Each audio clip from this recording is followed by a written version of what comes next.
Hey everybody, this is Kim from It Again Bookstore, and today I'm with one of my favorite authors, Joshilyn Jackson. Hey.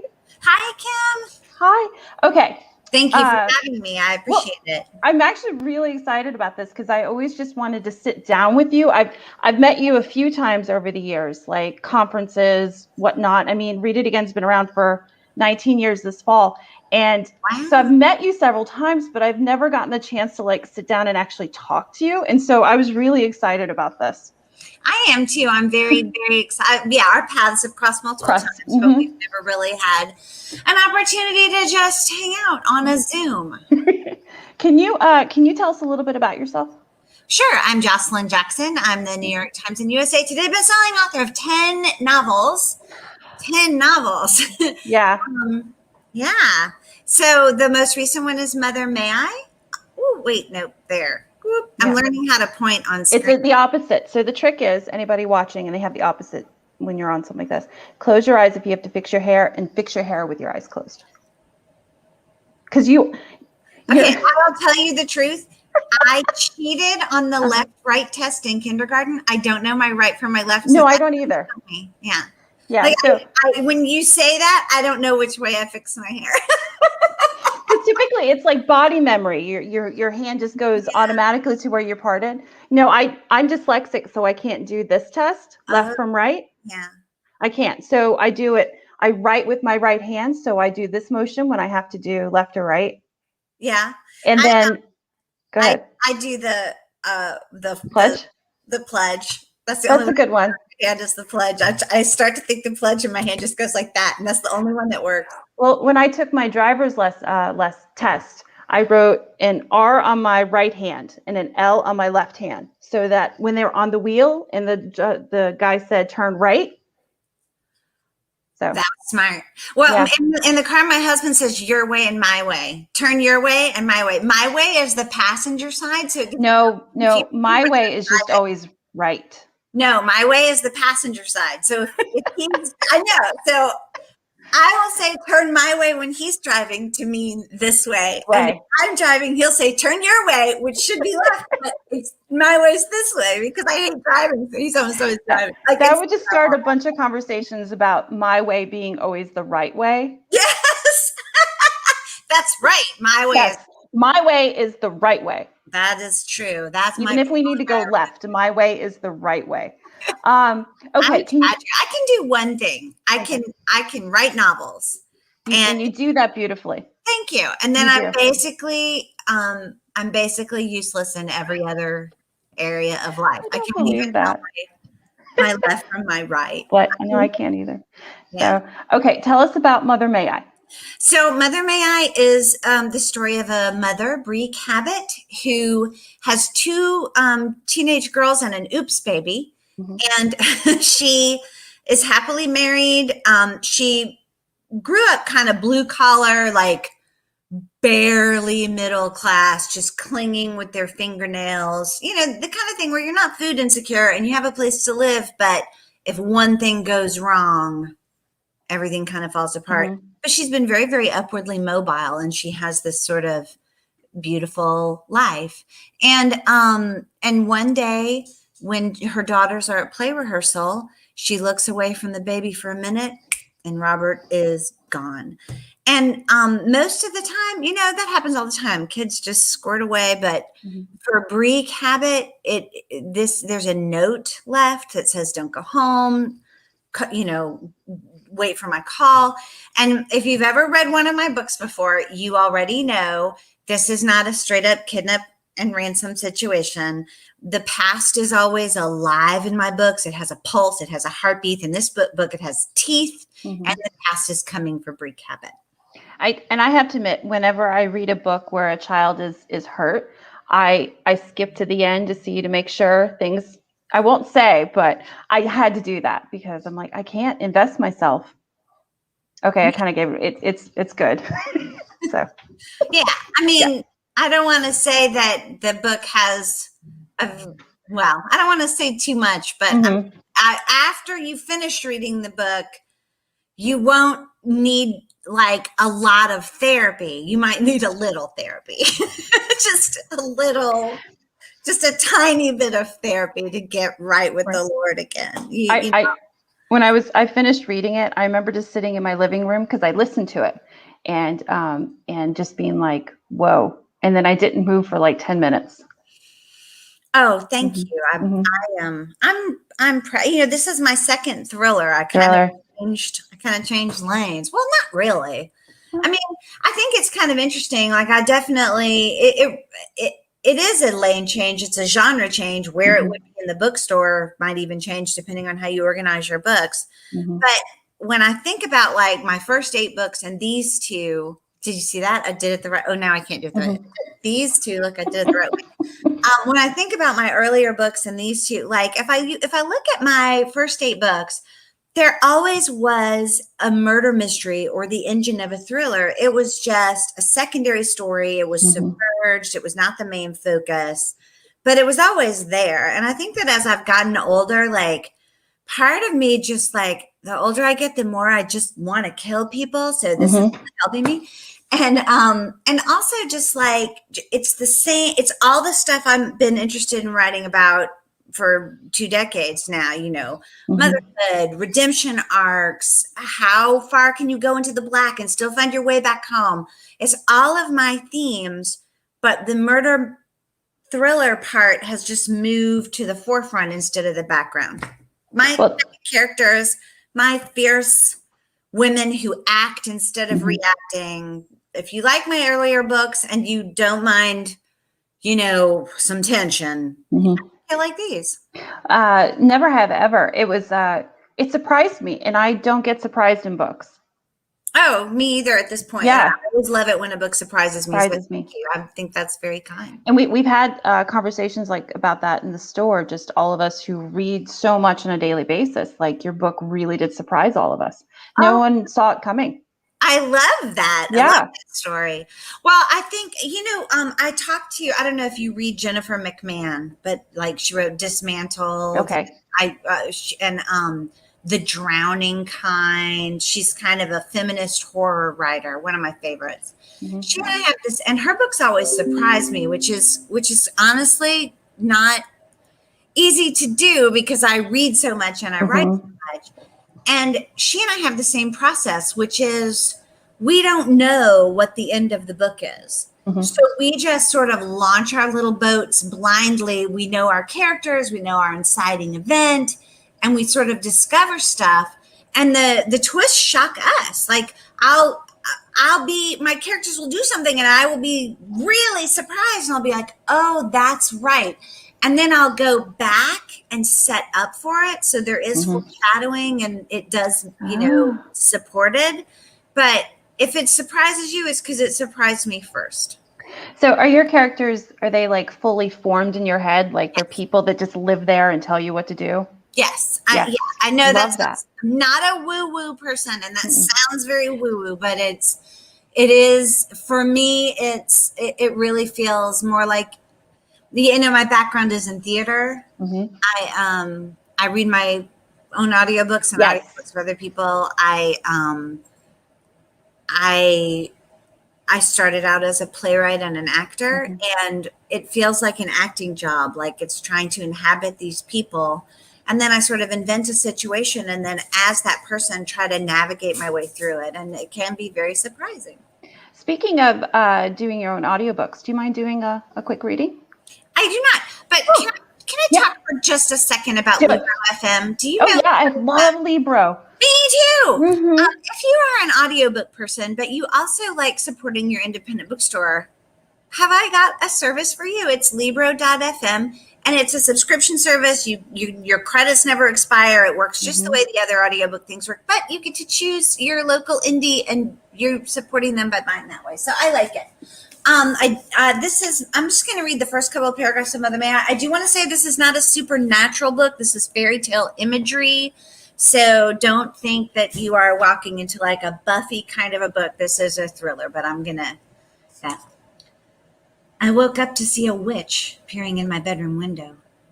She was little more than a dark shape with a predator's hungry eyes, razor wire skinny, but somehow female, staring in through the partly open drapes. Sunrise lit up the thin silvery hair that straggled out from under her hat. I should have leapt up screaming. I should have run at her with any weapon I could find.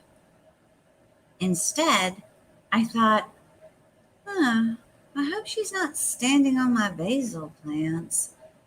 Hazy, unworried, even half asleep, I knew that there was no such thing as witches. I'd long forgotten the most important thing the theater had ever taught me, that the human body can hold two truths at once, even truths that seem to rule each other out. There's no such thing as witches. True. And I was looking at one. That's the opener. Sounds good. Oh, let's see here. Let me put this back. So where did the story come from?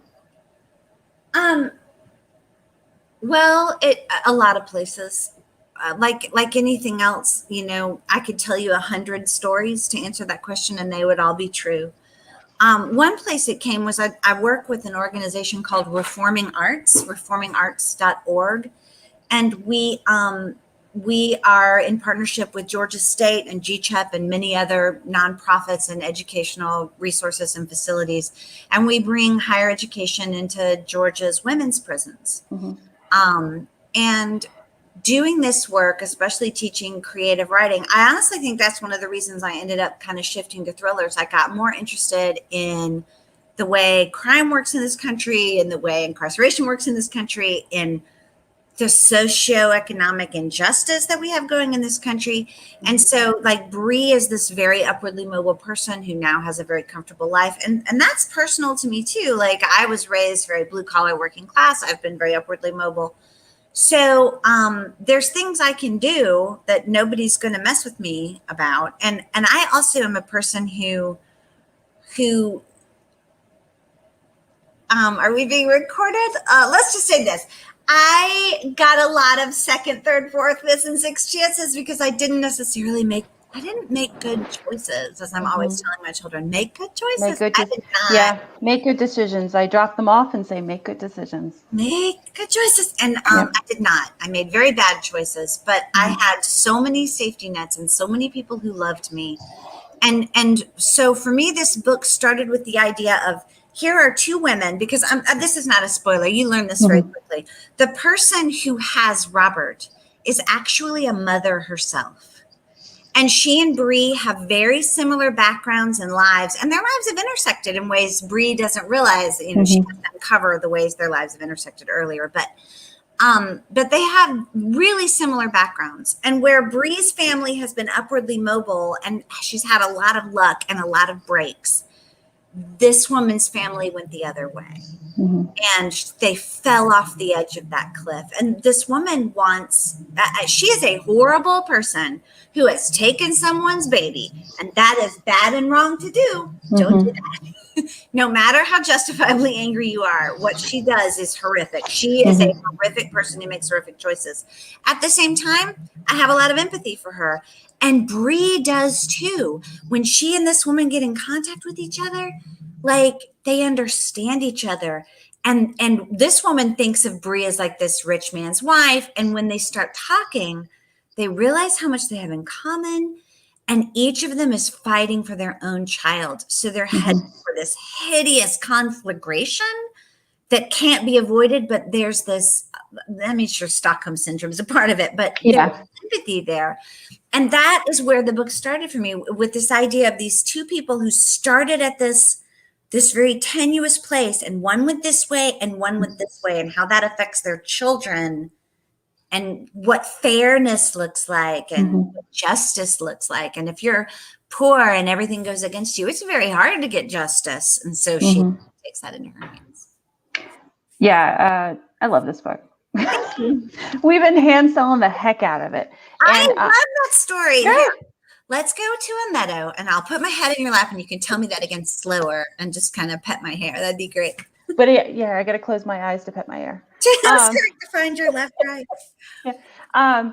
So we hand sell it. I actually have in front of the register. It's sitting up there. It's been there since it came out. I love that. And I mean, we love all your books. So like I keep them all in stock. And I just always say, here, read this. You'll like it. It's good. So Thank you. God, that makes me, I mean, honestly, that like you saying that to me, I will tell you, like, that is the reason I have had the career that I have had.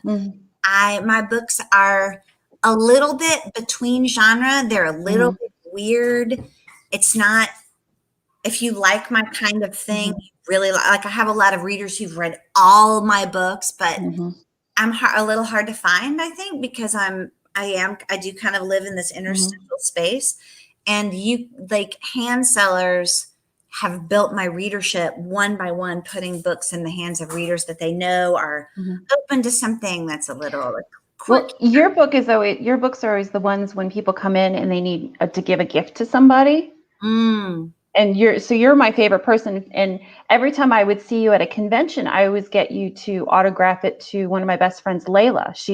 Currently she lives in England. So every time your book would come out and I'd see you, I'd get it autographed. And I've shipped your books to Turkey, China, and England, and the middle Georgia, because that's where she's from.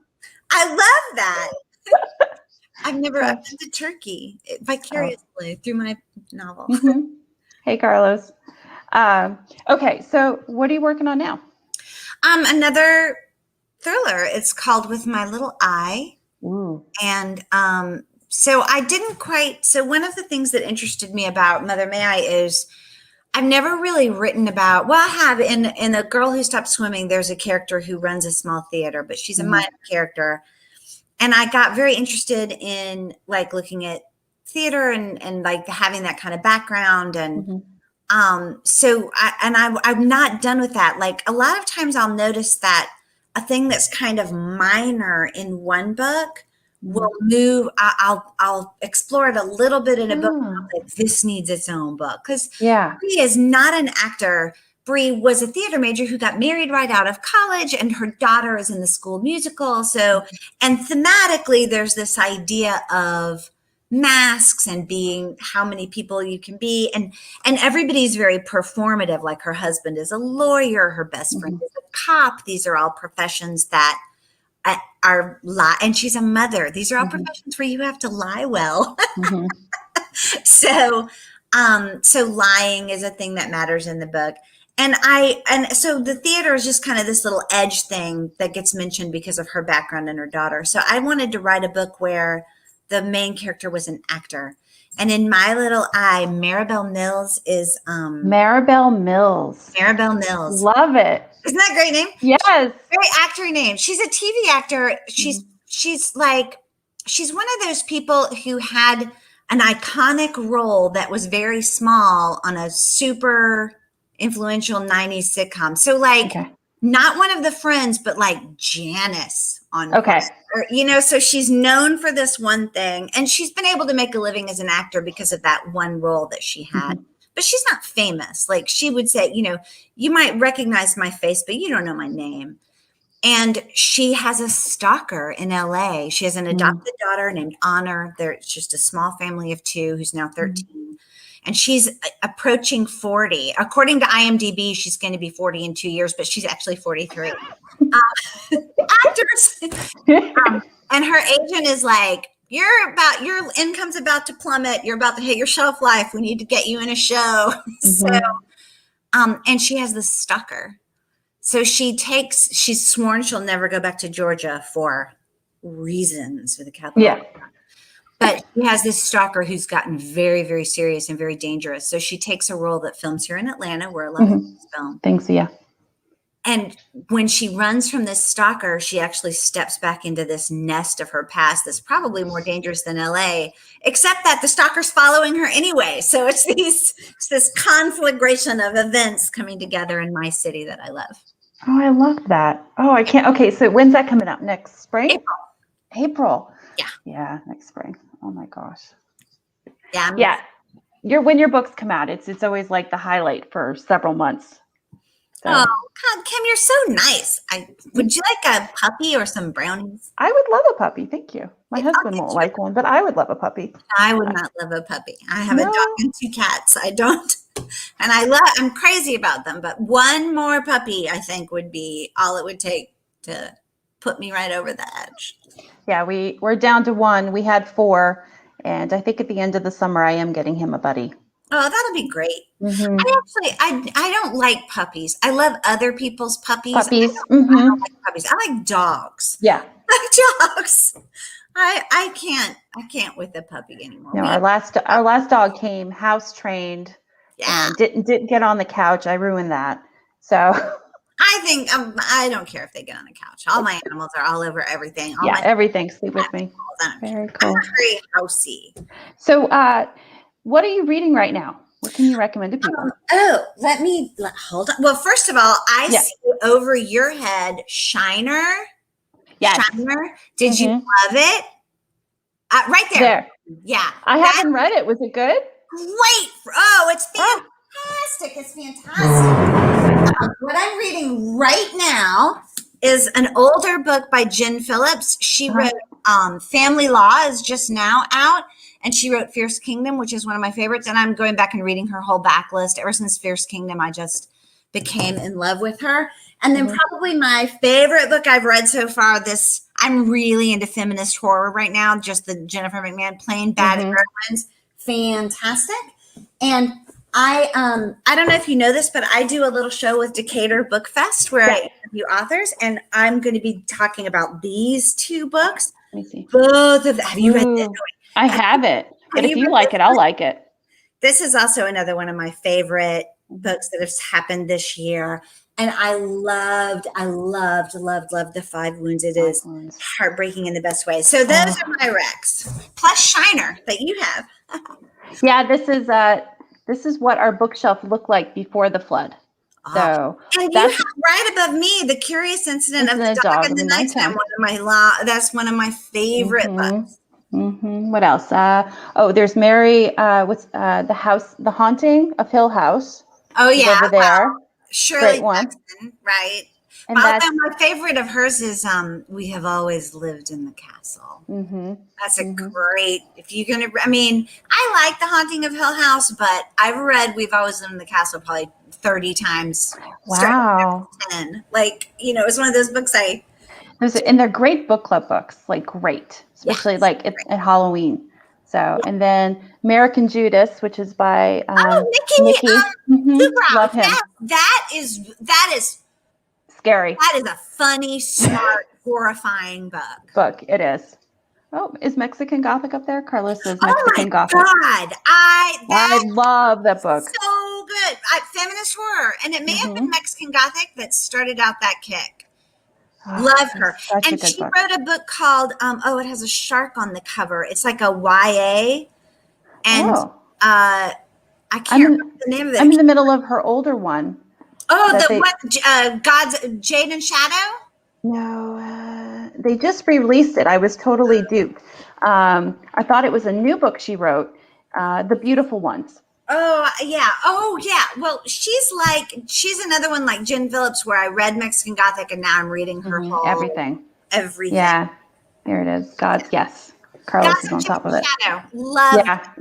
I got to read that. That's next because right now I'm working through the old ones, the beautiful ones. And it's good. It's slow, but it's good. I like she's a slow boil writer. You have to, but I find it is just relentless. It's just every minute. I love her stuff. So what were some of your favorite books growing up? Watership Down was huge for me. I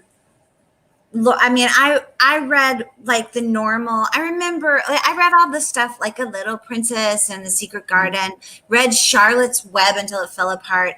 And when I was about 9, my brother said to me, I went to read Charlotte's Web again and I would cry. I would just sob all through Charlotte's Web. And he was like, I cannot listen to you cry over that. No spoiler alert. Spider dies, y'all. Sorry. Spider dies. Yeah. The pig does not. Yeah. Pig's not.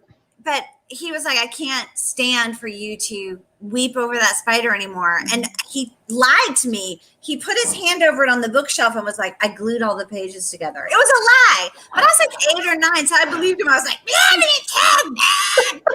he's like, no, don't tell Mom. I tell you what, if you read this book, Uh-huh. I'll buy you a new Charlotte's Web. And what he put in my hand was a Robert E. Howard Conan the Barbarian book. And that began my love affair with pulp that I have going to this day.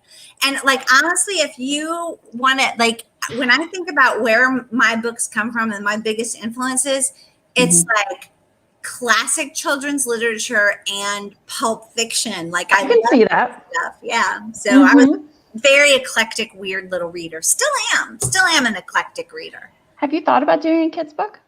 I have written a YA book. It's not, it can't be sold right now. Like it's very, off trend to a huge degree, because when I started writing it, it would have been very on trend, but it took about 10 years and it was all over. So I'm going to wait and see if it comes back around. Everything comes back around. Yeah, and I have another YA that it would take me about a year, like a literature, like a serious, like this YA is super fun, commercial.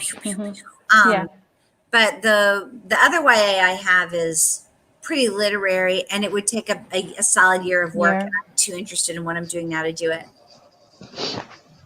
Well, whatever you write, I will read and I will sell. Thank you, Kim. All right. Well, thank you for doing this, Joshilyn. We have copies of Mother May I in stock, and I believe we also have Never Have I Ever, and I don't know, like Between Georgia, what else is there? Gods in Alabama. Grown Up Country. Backseat Saints. Yes. Off the top of my head here. I'm sure we have them all in stock. Wow. Thank you, Kim. And Joshilyn, if you're in the area, please stop by. I know we're in a temporary space right now. It's not very pretty. I'm so sorry. But we would love to see you. Blood, yeah. Ugh. So anyway, okay. Thank you for doing this. We have copies in stock.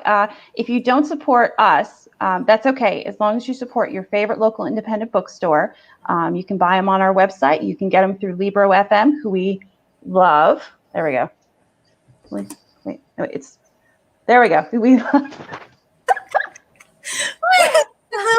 It's hopeless. Yeah, there we go. Okay. Well, thank you again. Bye. Bye, Kim. Bye.